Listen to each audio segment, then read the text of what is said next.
Educators, thank you for being here today. We teach during exciting times. We cannot think of 21st century learning as the future anymore. We are teaching in it right now. Before we begin, a little bit about me. I married my college sweetheart. I had a case of laryngitis, which I'm starting to get a little bit of right now, but was still able to charm her. Within 2 weeks, she was visiting my folks for Christmas dinner. Our first son, Connor, is an avid swimmer, loves studying the martial arts and playing flag football. I am so proud of his hard work. Speaking of hard work, Rachel blessed us with another son named Ben, and the bulldog is for sale. Connor and I love to fish and crab. We also talk about school and his learning experiences. He is growing up in an exciting world, a world on the move. We live in a world that has not only fundamentally and forever changed, but continues to change in incomprehensible ways. As a result of the powerful and dramatic changes we are experiencing, we face a fundamentally different kind of learner. A learner whose experiences, expectations, and assumptions about the world they live in are forcing us to rethink teaching, learning, and assessment. So let's talk about change and its consequences for learners and for education. Let's talk about change in the new digital landscape. This is our recent book, due out in June, Reinventing Learning for the Always-On Generation. What this book, and many more like it, reveal is that while on the outside, kids pretty much look the same as we did growing up, it belies the fact that on the inside, neurologically, today's digital generations are completely different than our generations.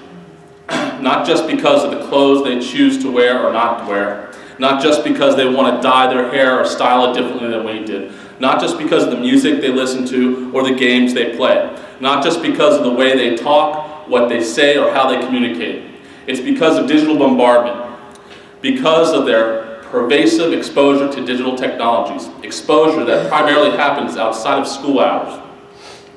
This digital bombardment is literally wiring and rewiring kids' brains on an ongoing basis, causing increase in visual memory, visual processing, and visual learning skills. What researchers are now beginning to conclude is that our students, our children, the ones who on the outside pretty much looks the same as we did growing up, are neurologically processing information very differently than we do. One of the greatest challenges we all face at this time, both personally as parents and citizens and professionally as educators, is that we, the older generations, are having a great deal of trouble identifying, understanding, and engaging with the digital generations. Because almost none of the things that are experiencing are things that we, the older generation, experienced when we were growing up. The internet in real time shows how fast things are changing on the web. It summarizes data from hundreds of online sources and sites and shows what's happening on a second-by-second basis. New members on Facebook, number of iPads and smartphones sold, number of tweets, number of apps downloaded, number of games played, Skype phone calls, emails sent, new Wikipedia articles posted, number of Google searches, number of photos added to Flickr, and so on. Sit back for a moment and watch this screen.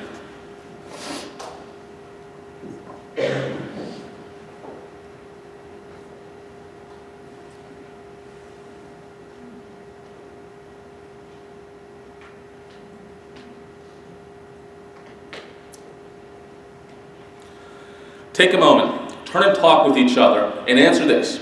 What do these numbers, the evidence of digital bombardment, mean for our kids in schools? Please go ahead and talk at your tables. Justin, you can turn around and scream at them.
Because my job is different. Or if I get to my I get a call from my wife next door, I get a call like 6 minutes, 10 minutes, and my first call is It's like, this is urgent. Answer your phone. Yeah. they just so call back to it. It does.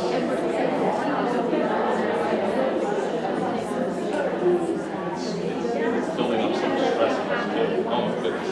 And it's nice. You have to practice digital detox sometimes. Just unplug. Oh yeah, absolutely.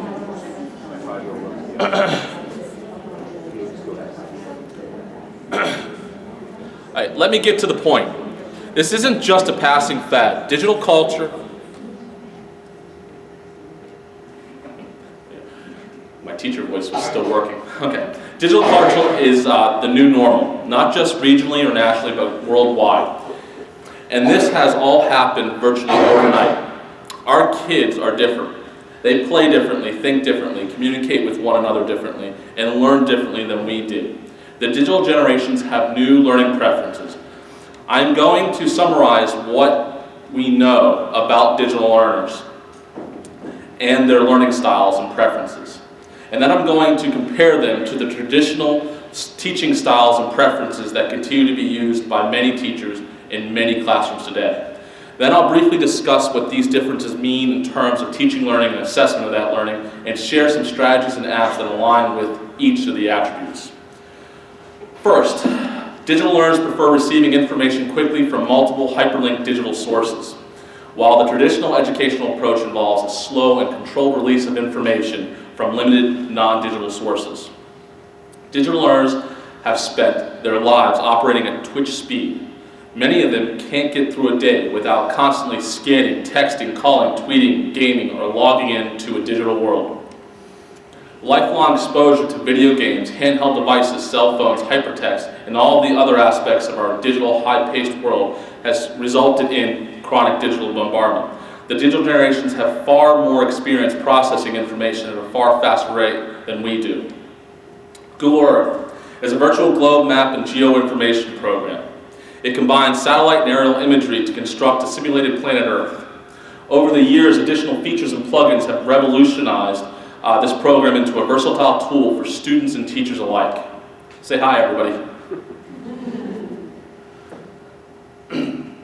Students are able to view 3D models of buildings and land features, participate in a virtual world tour, save and share Google Earth tours, visit important landmarks, click on Wikipedia articles and panoramic views to learn about points and events of interest.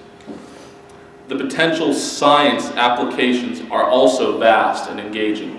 Students are able to explore the underwater topography of the oceans, learn about different species of plants and animals, view real-time data on global tremors and volcanic activity, examine weather patterns and phenomena, and track tagged marine life.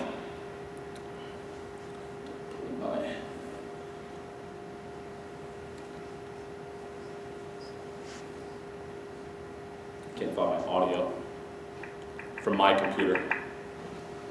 There it is. Sorry, folks. Instagrok is an innovative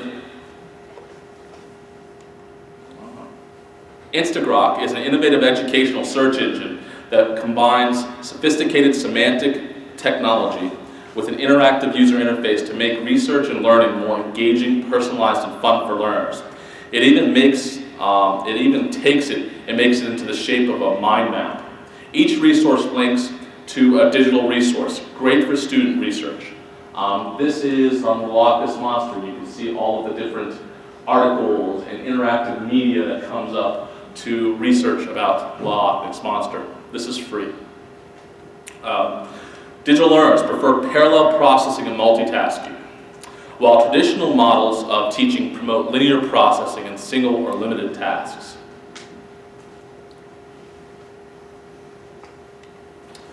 From the very earliest of times, we've always been able to multitask routine tasks. Technically, it's called continuous partial attention, where we randomly switch between one thing and another. We're driving in the car, listening to music, sipping on some water, thinking about what happened at work today, considering what to do for dinner tonight, reading a billboard. But with the digital generation, this multitasking all happens much faster. They need tools and approaches that cater to their quick mental processing needs, so they can move on to something else. Socratic is a smart student response system that empowers teachers to engage their classrooms through a series of educational exercises and games via smartphone, laptops, and tablets. Socratic can be used to generate and deliver exit tickets, test reviews, interactive games, surveys, student polls, and team-based quiz games in every content area for every age of student in real time. Plickr is an app that captures real-time formative assessment data while students use Plickr cards. Within a minute, students are able to share their responses while the data will inform future instruction.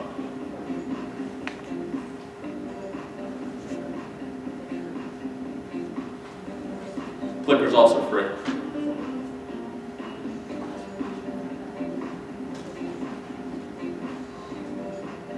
You just have to print off the cards for them.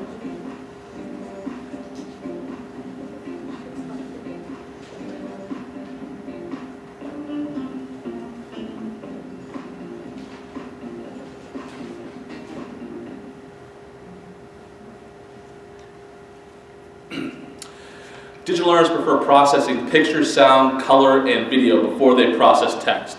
Meanwhile, because of their experiences growing up, many educators prefer to provide text before pictures, color, sounds, and videos. Look, for generation, images have complemented text. The digital generations have been exposed to colorful, high-quality, highly expressive, and realistic graphics. That put multi-sensory experiences, sight, sound, touch, soon even smell, taste, and 3D in front of students with little or no accompanying text. As a result, to the digital generation, images and video are powerful enough on their own to communicate the message to and for them. And the role of words increasingly is merely to complement the images. So the result of this pervasive and chronic digital bombardment has been to considerably sharpen the digital generation's visual abilities. Expressing ideas will just as likely involve creating a simulation or video as it would for them to write an expository essay.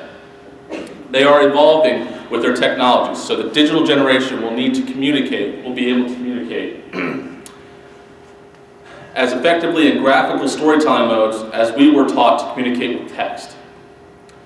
Medina, a molecular biologist and the author of Brain Rules, says that people can remember the content of more than 2,500 pictures with at least 90% accuracy, 72 hours after exposure, even though the subjects only see each picture for about 10 seconds. Let me repeat what I just said. There's a 90% recall of the content of 2,500 images, 72 hours after exposure with only 10 seconds of exposure per picture.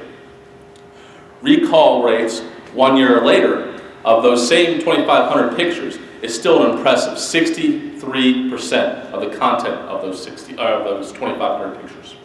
But the same research says that when new information is presented orally with no images present, for example, if I made this presentation without including visual elements, 72 hours later, the audience would only be able to recall about 10% of what was presented 72 hours previously.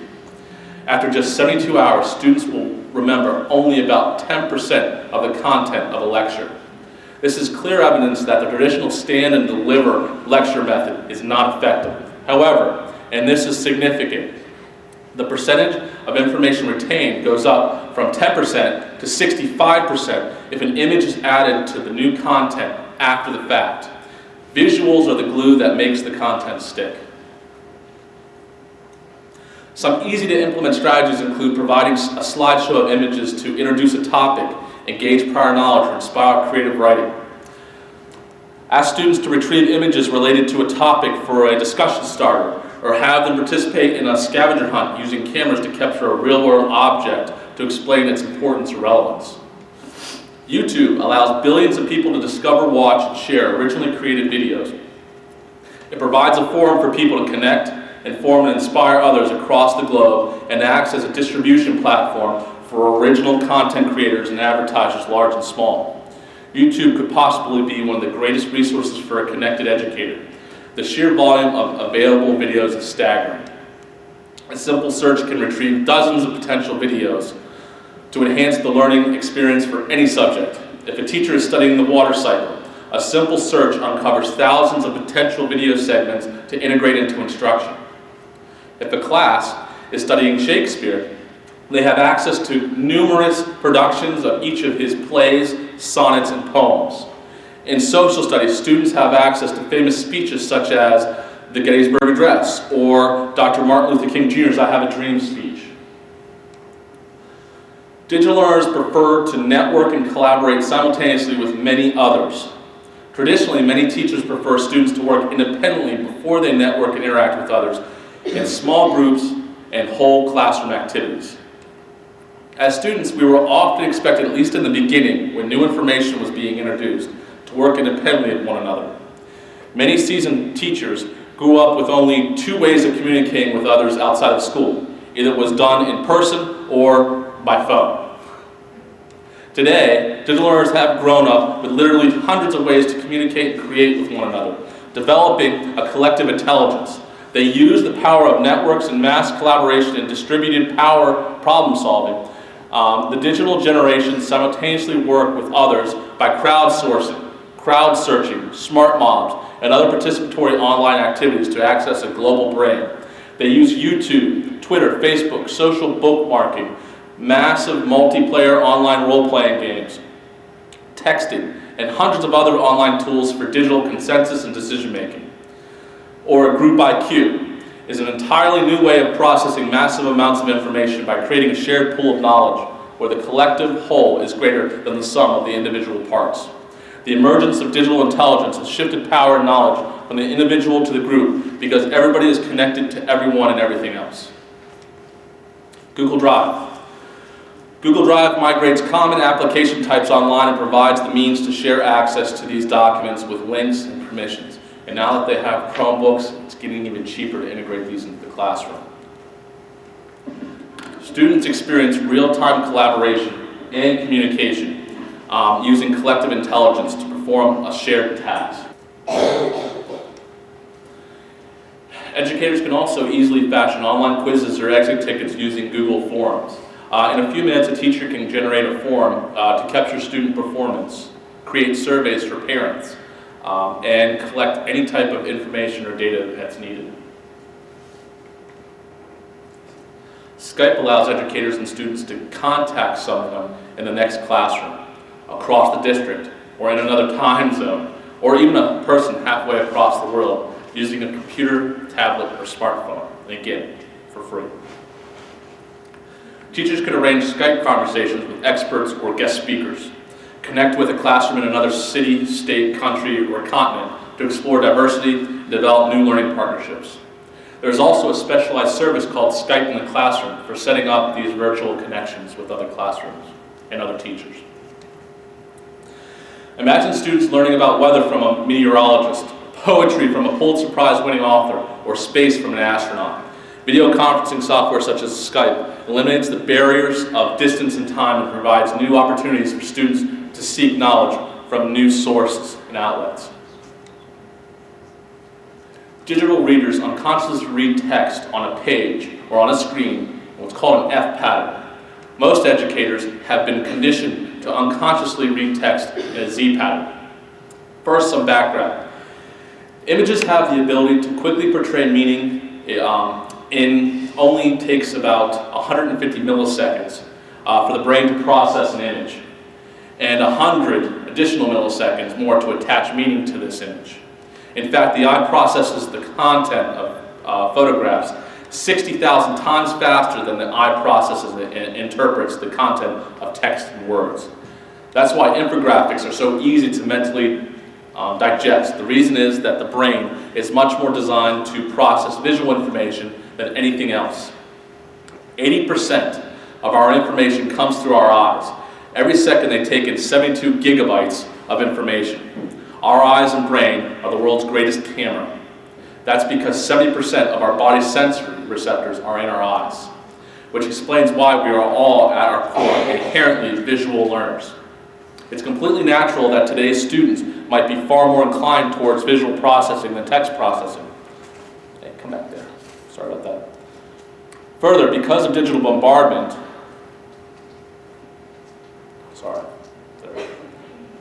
there we go. Readers' eyes move in a very different way than traditional readers when it comes to scanning a page, reading materials, and searching for information. It turns out the eye of traditional readers unconsciously finds an intersection approximately 1/3 of the way down the page and 1/3 of the page in from the side of the page. The Greeks called this the intersection the golden mean. Then they start reading for information in what's called a Z-curve or Z-pattern. We use a complex or tight Z-curve if there's a lot of information on the page, and a simple Z-curve if there's only a small amount of information. However, new research tells us that digital readers don't do that. They don't read the page the way we do. Their eyes first unconsciously skim the bottom of the page, and then they scan the edges of the page before they start scanning the page for information in what's called an F pattern. What you're about to see is a series of thermographic prints developed at Kent State. Researchers there used a heat map to track the eye movement of readers in different reading configurations and then summarize the results. When looking at and interpreting these maps, what you need to appreciate is that the brighter the color, the more the reader has focused on the information in that area of the page. And conversely, the darker the area, the less the reader has focused there. As you can clearly see, digital readers typically read in an F pattern. They unconsciously ignore the right side and bottom half of the page. It turns out they will only go to the right side and bottom of the page if they are highly motivated to do so.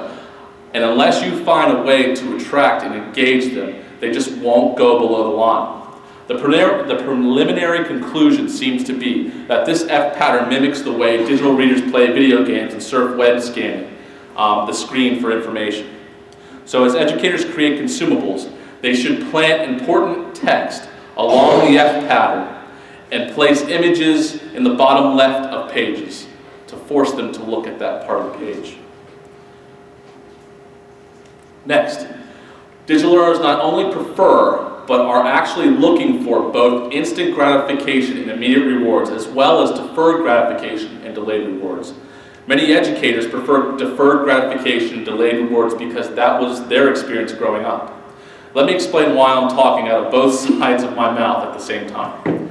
Deferred gratification and delayed reward says that if you study hard, and if you keep focused, and if you behave, and if you attend regularly, you will be eventually rewarded with a good letter grade, acceptance to a good school, or the chance for a good job.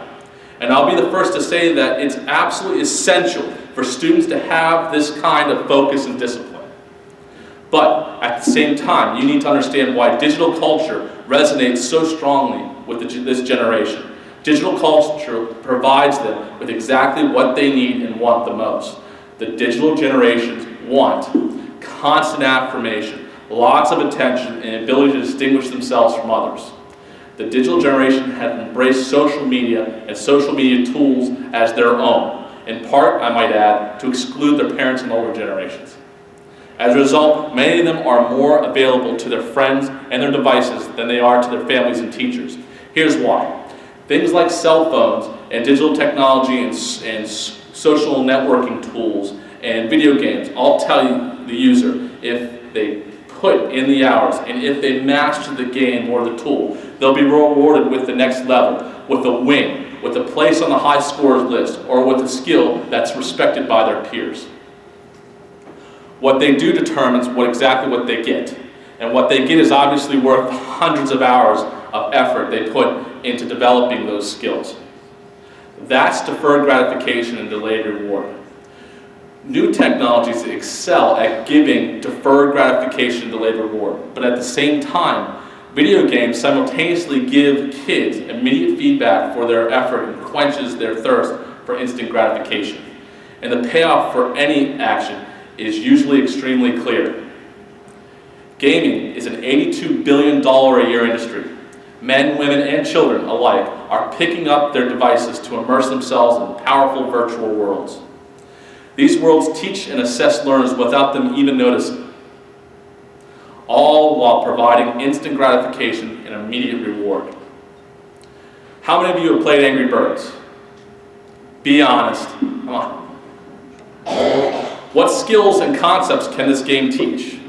How about Newton's law, numeration, data, experimentation, trial and error, strategic planning, parabola, trajectory, cause and effect, the scientific method, and goal commitment? Game designers are starting to get the hint. Parents and educators want to use digital games for learning because the always-on generation love them so much. Red roses too. I danced with my mother at my wedding. Class Dojo is a classroom management tool that helps teachers improve behavior in their classrooms quickly and easily. It also captures and generates data on behavior that teachers can share with parents and administrators. Available on computers, tablets, and smartphones, Class Dojo easily awards feedback points for student classroom behavior in real time. It provides instant notification for your students and downloadable information for teachers. Helps with progress reports.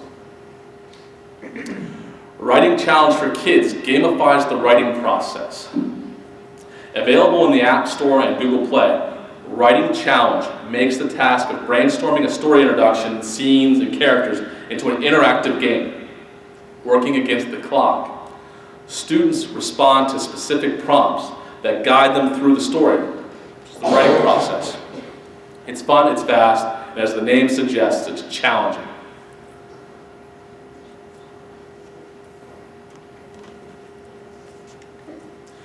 Digital learners are digitally transfluent, while many educators are digitally literate.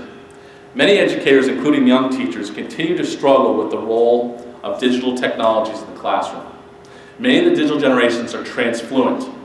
Their visual spatial skills have become so highly developed that they have developed a complete physical interface between the digital and virtual worlds.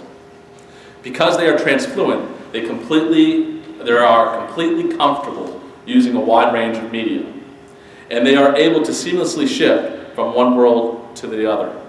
The digital generations have completely internalized the use of digital tools and take them for granted. The internet is a natural space for them. It's fully integrated and commonplace in their world. This new digital landscape does not exist in isolation from the physical world. It's so much a part of their lives that the digital generation actually live what I call a hybrid existence. They seamlessly integrate communication, information, and entertainment with social media to create a world that the older generations struggle to understand. Students enjoy the powerful experience of a field trip. Unfortunately, reality sets in for students, parents, and teachers. You have travel expenses, reservations, student safety, and weather conditions. It makes a potentially valuable learning experience into a costly logistical hornet's nest. With the power of digital technology, students are able to travel to far-off places without ever leaving their classrooms. A virtual field trip allows participants to experience an enriching, low-cost learning adventures schools can participate in frequently. Virtual field trips utilize interactive websites, multimedia resources, live feed, web cameras, and even classroom visitors and experts deliver an immersive experience for students, second only to a real visit to the location. Here are 5 examples of some stellar virtual field trips. For the brave teachers, virtual field trips are also easy to create. Just locate online resources and tailor an experience around them. I consider this almost like good storytelling to make it a convincing, transfluent experience. Get up there just for a moment.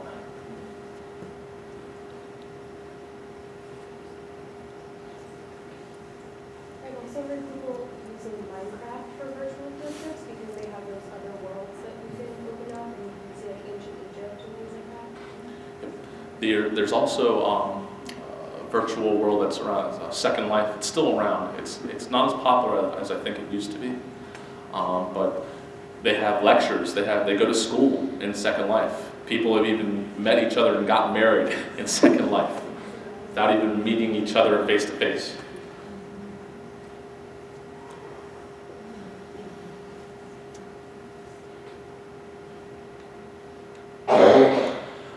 Here's Voki. Hello, this is Voki. I am a talking avatar. Imagine how you can use this in your classroom to engage your students.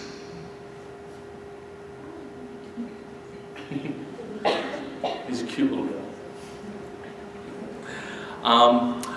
Voki is a web tool that allows teachers and students to create customizable and interactive avatars that play a recorded or automated message. This tool can be used by teachers to ask questions, offer directions, or guidance during classroom discussions, and can even create instructions for the students.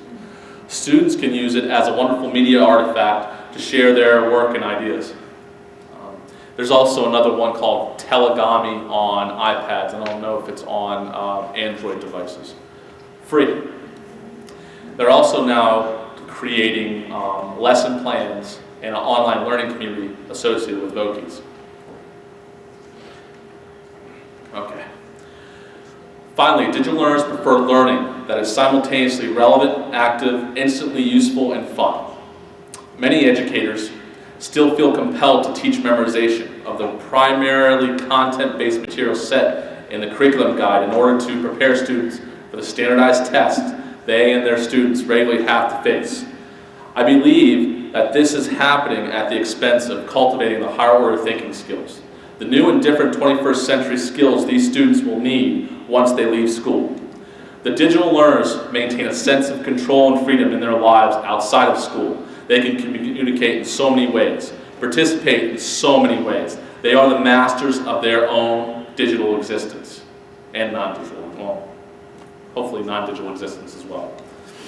However, once they enter school systems, they are told what to do by their teachers, principals, politicians, and parents. They must use tools, methods, and approaches that are foreign to them. Unplug mass-produced education.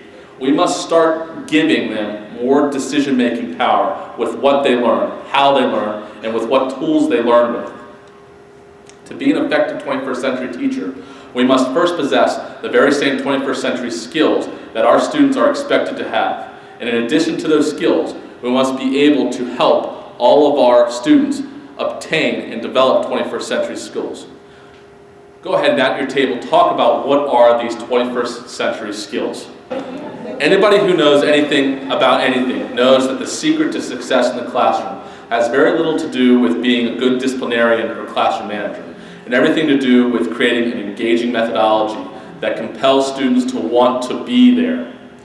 It's not about making students learn, it's about getting them to want to learn. Without motivation, there will be no learning. Ask yourself this question next time you're in a classroom. Would students be in your classroom if they didn't have to be there? Education in the 21st century needs to be about full-body learning. The killer app of the 21st century, good 21st century learning is a good teacher. A teacher with a love of learning, an appreciation of the aesthetics, the esoteric, the ethical, the moral. A teacher who understands Bloom, Gardner, and Piaget, who knows how different kids learn at different times and at different rates. Today's learners are not the same learners that schools were originally designed for. And today's learners are certainly not the learners that many of today's educators were trained to teach. Beyond this, it's crazy to think that more than a decade on in the 21st century, we're still debating what 21st century learning looks like. Education continues to operate on assumptions about teaching, learning, and assessment that are targeted at students from another age that has passed us by. There is growing concern that we are trying to fit square-peg students into round-hole schools. Our amazing schools are not the disconnect of 21st century society. There is a place for traditional teaching and learning and assessment. There absolutely is a place for basic skills and memorization. There absolutely is a place for the tried and true, for the traditional education. That's how you transmit culture. That's how you transmit democracy from one generation to the next. And educators have every right to expect our students to respect and honor our traditions. Make sure you heard me say that. But at the same time, we have to understand that the world has fundamentally changed in the past 20 years, and it continues to change at a faster and faster rate. So, in the same way that we have every right to expect the digital generation to respect, understand, and engage with our world and our values, we absolutely also need to take the time and the effort to respect, understand, and engage with their world and their values. Just because we were here first doesn't mean we can ignore their world. What we just desperately need is balance between our world and theirs, between traditional and digital learning environments. As you leave this conference after all the amazing sessions and keynotes, the fundamental question you need to ask is how have you modified your instructional assumptions and practices to address the fact that kids have fundamentally changed and continue to change? And yes, I understand that change is hard, but the kids are worth it. In closing, please turn to your neighbors and share 3 things you now know that you didn't know before. Go ahead, please.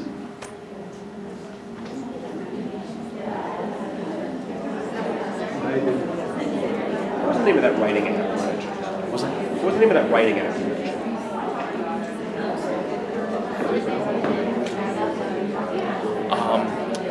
I think it's the writing challenge.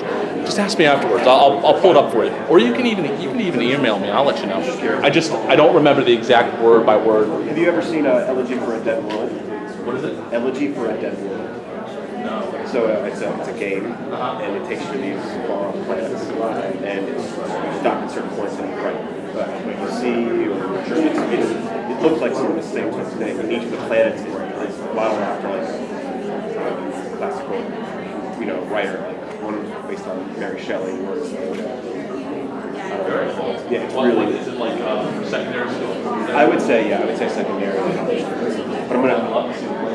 I will, absolutely. That's a great idea. That's one of the things that we were talking about. My partner, it's gone now. She just started up. It was an idea she really liked, and she came, she went, she made it career. I always need another partner. Yep, anytime. Yeah. I'm going to give you something better. This is technically proprietary.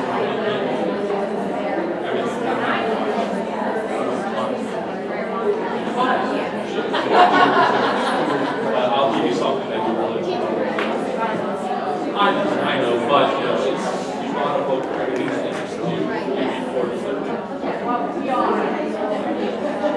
And I'm the one, hey, you make more money than I do.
Who's willing to be my helper?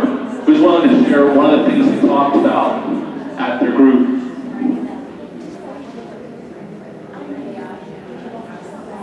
We were fascinated by the reading F patterns versus E patterns. Yeah, that is definitely neat, and I'm hoping that they're starting to realize that people were talking about web design as being something they've used this report, and they now tailor things to where they try and force you to go to the bottom right of the screen.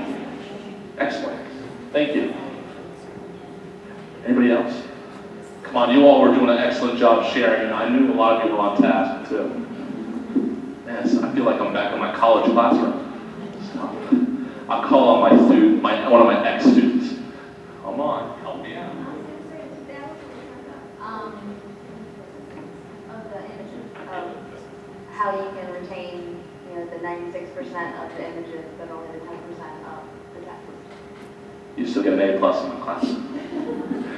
John Medina, I read the book twice. It's written in a way that's very reader-friendly. You could read through the book without getting a headache. It's not filled with tons of citations, although you can if you need to go and do a fact check. If you're like responsible librarians in the world, and you make sure that everything's correct, and you make sure all of your, you're not making any assumptions about the learning. If you need to check the references, he does it online, he creates that, but the book is very easy, it flows nicely, and it gives you some really good, pragmatic approaches to teaching and learning. Anybody else? Okay, next up, I want you at your group to come up, create 2 questions that you still have after this program. Go ahead.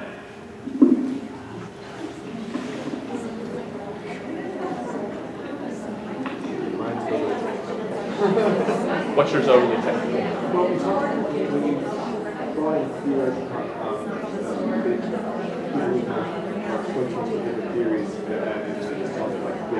Piaget, Gardner.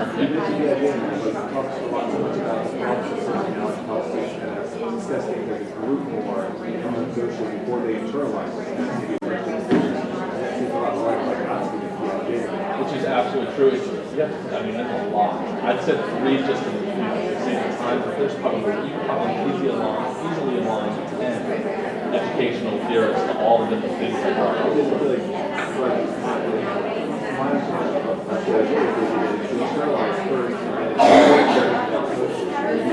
Which is some of the aspects of it, it's not all.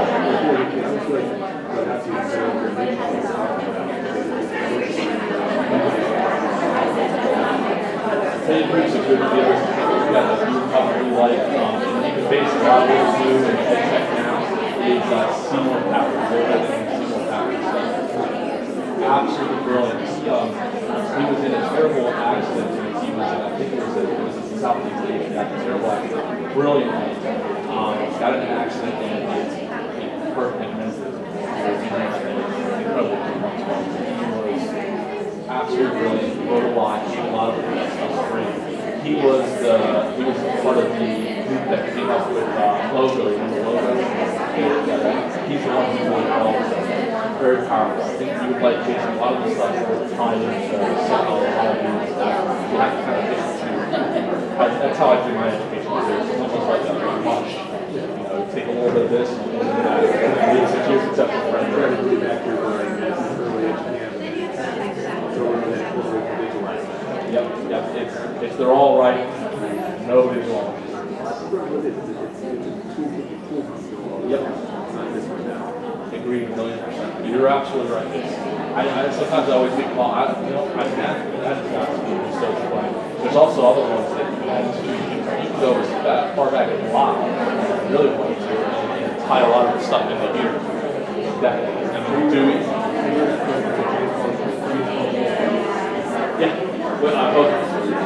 He wrote 2, and they're just changed quality. It's like, wow, this guy's like on the same thing as we are. He's like Howard Gardner. Absolutely brilliant. Lives in a different lane. It's just amazing. Yeah. But still down to earth. He still plays. He used to play video games with kids.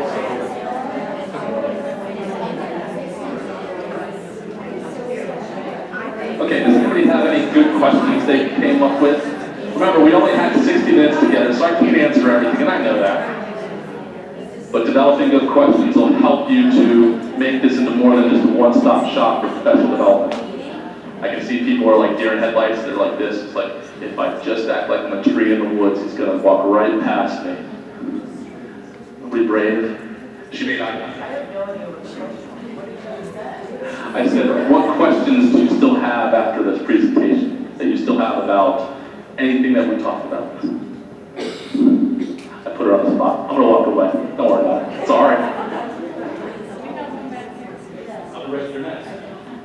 We were just talking about, referring to the different types of reading, the F pattern versus the C pattern, how easily students can go back and forth between the two, or do they automatically use that F pattern every time they start to read something? That's a good point. I mean, unfortunately, I can't answer that for sure because I'm not a kid anymore, but it's, what the studies show is that there are fundamentally different ways of reading, and they're still doing this pattern, even they're taking it over to the non-digital environment. Even with the book, they do a lot of this. I know that I scan the page first and decide, I look at the graphics. I look at, is there something on there that's really going to catch my eye, or diagrams that'll help connect back to the text. But it's a good point. Are they able to switch back and forth?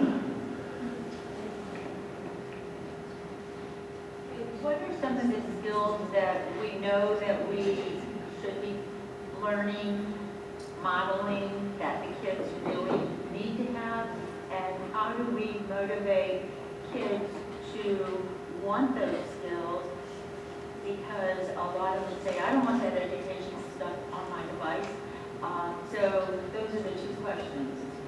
A lot of it has to do with problem solving. At the central core, every human likes to solve problems.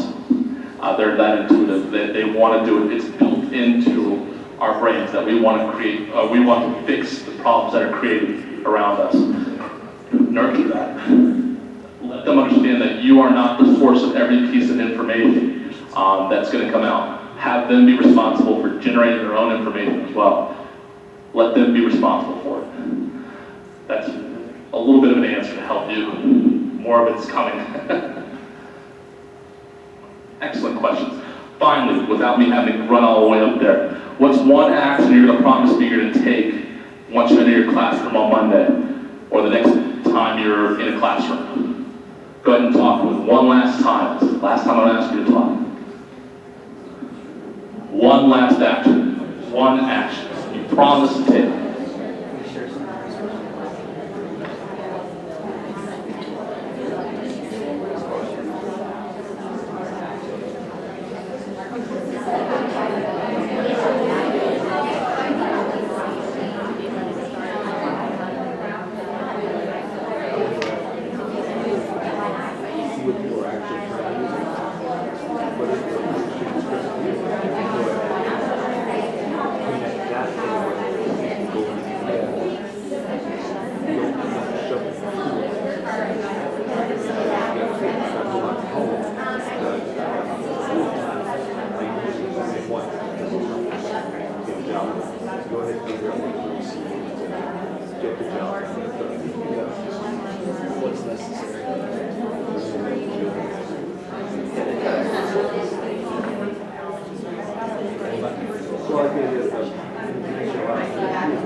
Yeah, you're going to like what I have.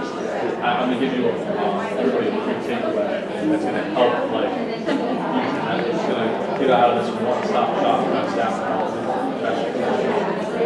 You'll like it. It's giving you a free book.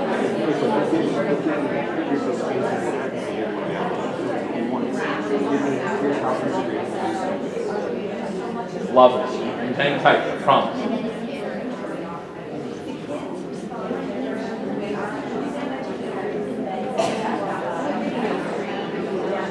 Okay, I'm not going to shove this in anybody else's face anymore. And I appreciate everybody that was brave and shared. Can somebody shout out, tell me, what's an action that you promise to take in your classroom?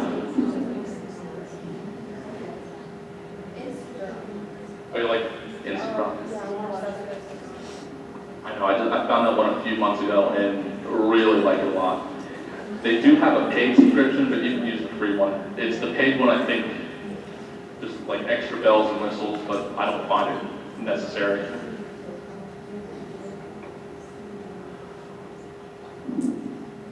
Wow. We can tell it's Friday afternoon. Oh yeah, I'll put you out of your misery.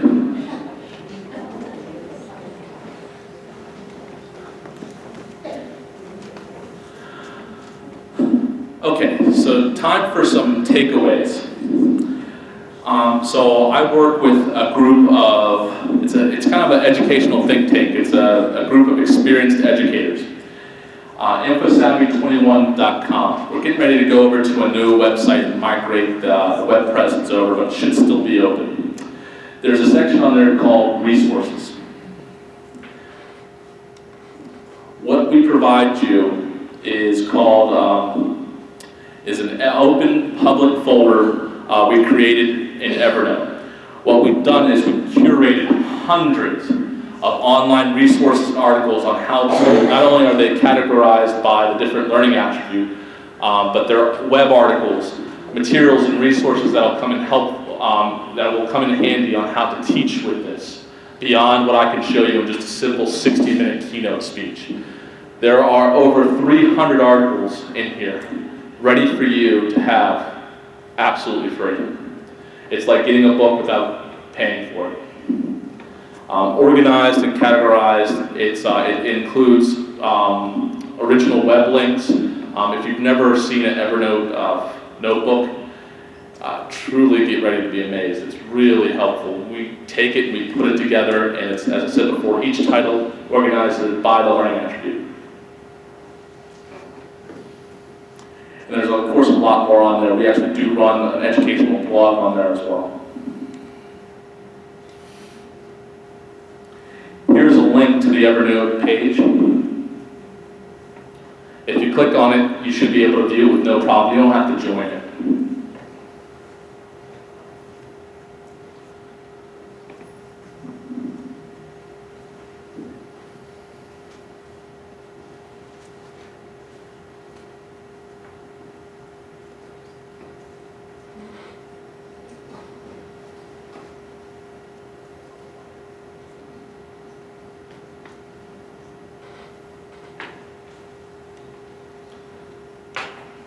Did everybody get it? Okay.